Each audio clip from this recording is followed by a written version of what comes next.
Ad-din Sakina women's medical college campus পরিদর্শন এবং শিক্ষক মণ্ডলীর সাথে মতবিনিময় করেছেন বাংলাদেশ মেডিকেল অ্যাসোসিয়েশন বিএম-এর যশোর জেলা শাখার নেতৃবৃন্দ। 23 ফেব্রুয়ারি 2024 মঙ্গলবার সকাল 11টায় মতবিনিময় সভা অনুষ্ঠিত হয়। ডাক্তার সালাউদ্দিন খান লেকচার থিয়েটারে আয়োজিত সভায় সভাপতিত্ব করেন মেডিকেল কলেজের অধ্যক্ষ অধ্যাপক ডাক্তার মোহাম্মদ গিয়াসউদ্দিন।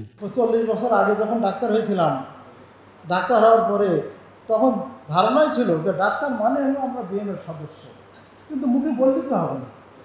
কাজের গরু সে তো কেতাবেও থাকতে হবে, আবার গোয়ালেও থাকতে হবে।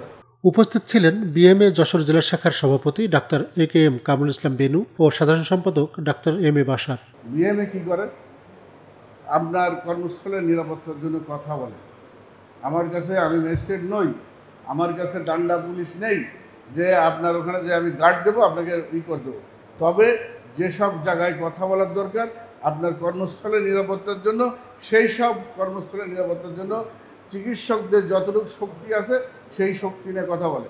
বাংলাদেশ মেডিকেল অ্যাসোসিয়েশন জুরিসপ্রুডেন্সে যদি পড়েই থাকেন তাহলে জানেন যে এটা বাংলাদেশের চিকিৎসকদের একটি জাতীয় সংগঠন। আমার কমিউনিটি সে মানে সরকারি হোক, বেসরকারি হোক, বিএম একটা নন পলিটিক্যাল অর্গানাইজেশন, এটা কিন্তু পলিটিক্যাল অর্গানাইজেশন না। এখানে যারাই আছেন, যারাই থাকেন না কেন, রেজিস্টার্ড ডাক্তার, সবার জন্য আমরা কাজ করি। সবার জন্য একটা কমিউনিটির একজন সদস্য হিসাবে, আমার একজন ডাক্তার হিসেবে আমি সবার পাশে যে কোনো সমস্যা নিয়ে আমি মানে তাদের পাশে দাঁড়াবো, এই অঙ্গীকার আমরা আমাদের ভূমিকা করব।